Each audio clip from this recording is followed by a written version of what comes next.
Donald ট্রাম্পের পায়ে তেল দিয়েও লাভের লাভ কিছুই হলো না পাকিস্তানের। আমেরিকার এখনো ফার্স্ট প্রায়োরিটি ভারত।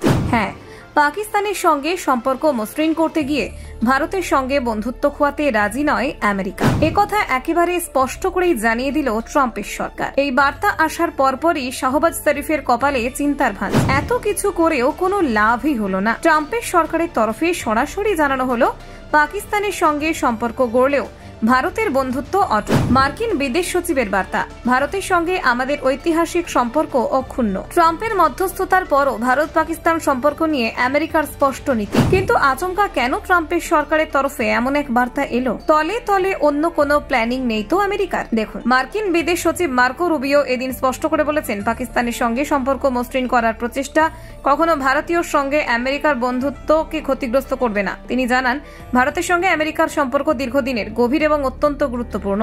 তাই পাকিস্তানের সঙ্গে সম্পর্ক বাড়ানোর জন্য ভারতের সঙ্গে বন্ধুত্বে কোনো প্রভাব পড়বে না। রুবিও তার এই বক্তব্য দেন যখন তিনি বিমানে চেপে দোহার উদ্দেশ্যে যাচ্ছিলেন। সেখানে তিনি ভারতের সঙ্গে আমেরিকার দ্বিপাক্ষিক সম্পর্ক এবং দক্ষিণ এশিয়ার কূটনৈতিক পরিস্থিতি নিয়ে সাংবাদিকদের সঙ্গে সংক্ষিপ্ত আলোচনা করেন। তিনি বলেন, এটি একটি পরিণত এবং বাস্তবসম্মত বিদেশ নীতির অংশ। আমরা সব দেশের সঙ্গে সুসম্পর্ক রাখতে চাই, তবে গুরুত্বপূর্ণ অংশীদারদের সঙ্গে সম্পর্ককে কখনো ক্ষুণ্ণ করতে চাই না।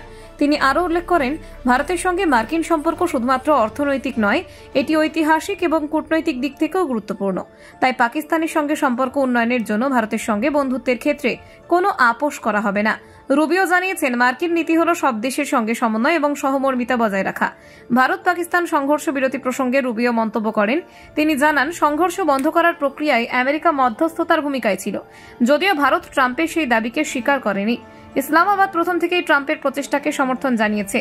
পাকিস্তানের প্রধানমন্ত্রী শাহবাজ শরীফের সরকার পর্যন্ত দাবি করেছিল ট্রাম্পকে নোবেল শান্তি পুরস্কার দেওয়া উচিত। রুবিও বলেন, পাকিস্তানের সঙ্গে সন্ত্রাস দমন এবং নিরাপত্তা সম্পর্কিত ক্ষেত্রে মার্কিন যুক্তরাষ্ট্রের ইতিবাচক অভিজ্ঞতা রয়েছে। তিনি আশা প্রকাশ করেন, এখন সেই অভিজ্ঞতা ব্যবহার করে অন্যান্য ক্ষেত্রে যেমন বাণিজ্য, অর্থনীতি এবং কূটনৈতিক সম্পর্কেও কাজ করার সুযোগ তৈরি করা যাবে। শুল্ক সমস্যা নিয়েও তিনি মন্তব্য করেন, বর্তমানে ভারতের ওপর আমেরিকা 50% শুল্ক আরোপ করেছে, তবে পাকিস্তানের ওপর এই শুল্ক মাত্র 19%। এই পার্থক্য সম্পর্কিত সমস্যাগুলো সমাধানের প্রচেষ্টা চলমান আছে এবং ভারত সহ অন্যান্য দেশের সঙ্গে সুসম্পর্ক বজায় রাখতে পদক্ষেপ নেওয়া হচ্ছে। তিনি আরো বলেন, আমরা চ্যালেঞ্জগুলো সম্পর্কে সম্পূর্ণ সচেতন। যখন যেমন সম্ভব হবে আমরা অন্যান্য দেশগুলির সঙ্গে সুসম্পর্ক স্থাপনের চেষ্টা চালাবো, তবে গুরুত্বপূর্ণ অংশীদারদের সঙ্গে সম্পর্কের মান বজায় রাখা আমাদের প্রধান লক্ষ্য। রুবিও ভারতের সঙ্গে দ্বিপাক্ষিক সম্পর্ককে অটুট রাখতে দৃঢ় প্রতিশ্রুতি ব্যক্ত করেন। তিনি জানান, ভারতের সঙ্গে কূটনৈতিক সম্পর্ক শুধুমাত্র রাজনৈতিক বা অর্থনৈতিক নয়, এটি আঞ্চলিক স্থিতিশীলতার জন্য অত্যন্ত গুরুত্বপূর্ণ। ব্যুরো রিপোর্ট, অজানার দেশে।